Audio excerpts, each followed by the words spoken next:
Sabe, uma camisa de futebol, na maioria das vezes, é só um uniforme, né? Um pedaço de pano. Mas, para alguns clubes, ela é muito mais.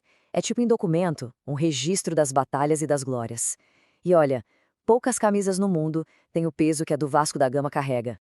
Então, o que a gente vai fazer aqui é exatamente isso: desvendar a história e o simbolismo que estão costurados, literalmente, em cada pedacinho da camisa Cruz Maltina.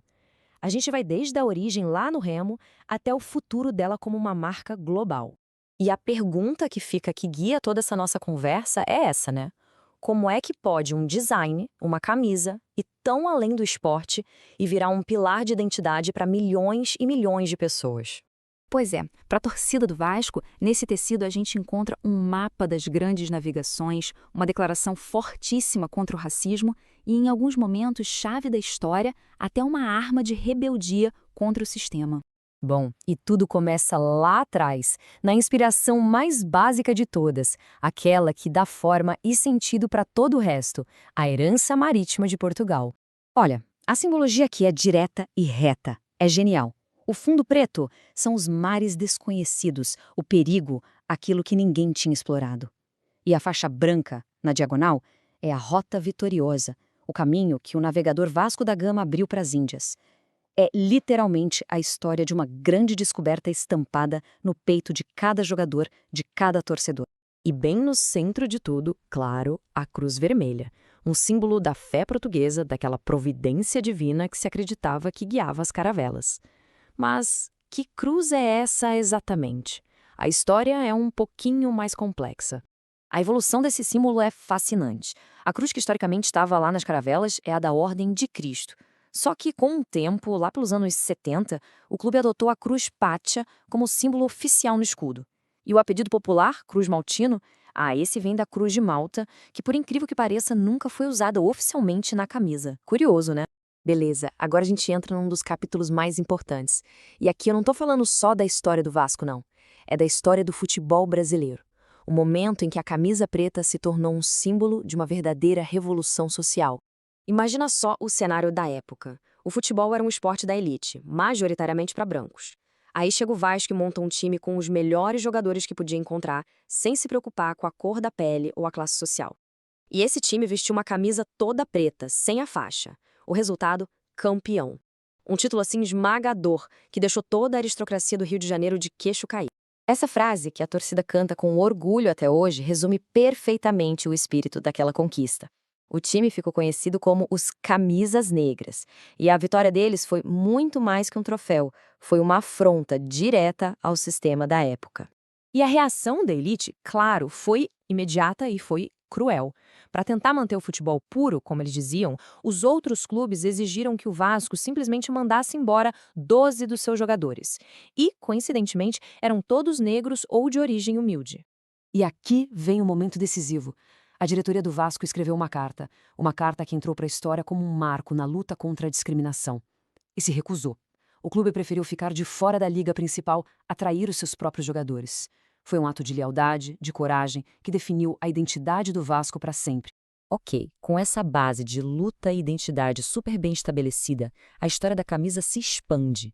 Vamos entender agora como surgiu a icônica camisa branca e como as duas, a preta e a branca, passaram a representar a mesma alma. E no Vasco acontece uma coisa que é única no futebol. Não tem essa de camisa número 1 e número 2. A preta com faixa branca e a branca com faixa preta têm exatamente o mesmo peso, tanto histórico quanto simbólico. Elas são vistas como inversões cromáticas perfeitas. Um espelho daquele ideal do clube de igualdade entre pessoas, cores e classe. Mas por que criaram a camisa branca? Bom, ela foi oficializada lá em 1937 por razões bem práticas. Primeiro, São Januário foi o primeiro estádio do Brasil a ter iluminação para jogos noturnos, e a camisa branca ajudava a enxergar melhor com aqueles refletores antigos. Além disso, claro, era bem mais confortável para jogar no calorão do Rio de Janeiro. A consolidação mesmo veio em 43 com um técnico uruguaio Ondino Vieira, que se inspirou no River Plate e fez dela o uniforme do lendário Expresso da Vitória. Agora vamos dar um salto no tempo. A gente vai para um episódio que mostra que aquele espírito rebelde, lá da resposta histórica, continuou vivo, pulsando décadas depois. e se manifestou num ato de desafio transmitido ao vivo para o Brasil inteiro ver.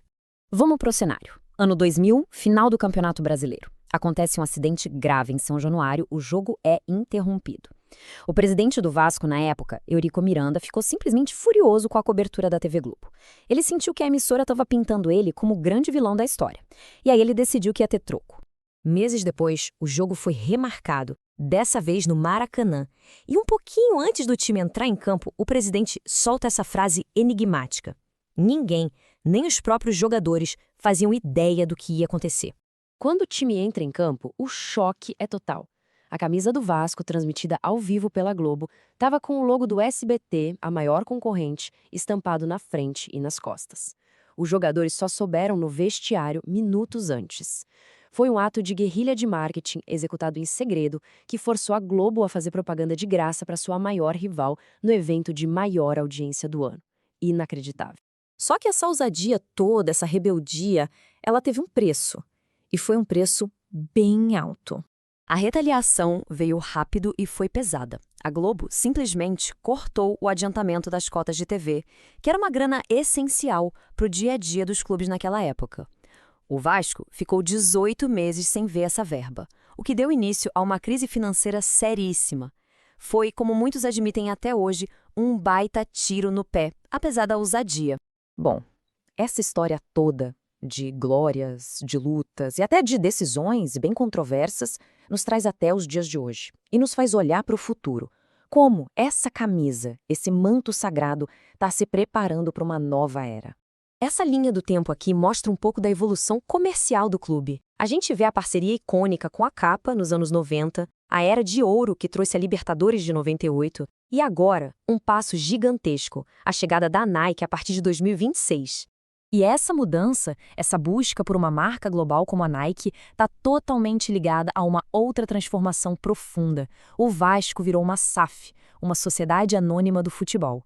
Isso significa uma nova fase de gestão, mais profissional, com a ambição de colocar o clube de volta no topo, não só no Brasil, mas no cenário internacional. E o novo uniforme, que ainda nem foi lançado, já dá pistas dessa conexão entre passado e futuro. Alguns modelos que vazaram mostram um detalhe muito legal. Dentro da gola, as coordenadas geográficas de São Januário, aquele estádio que foi construído com o dinheiro e o suor da própria torcida como uma resposta à exclusão. É a história sendo carregada, literalmente, no pescoço dos jogadores. No final das contas, é disso que se trata. Desde a revolução dos camisas negras até se tornar um ícone moderno, a camisa do Vasco sempre foi muito mais que um uniforme. É o tecido que conecta gerações, é o símbolo da luta contra o preconceito e agora é a armadura para um futuro que se quer mais profissional. Ela já foi um mapa, já foi uma declaração de igualdade e até uma arma de rebeldia. A pergunta que fica no ar é: qual vai ser o próximo capítulo a ser costurado nessa história tão rica e tão poderosa?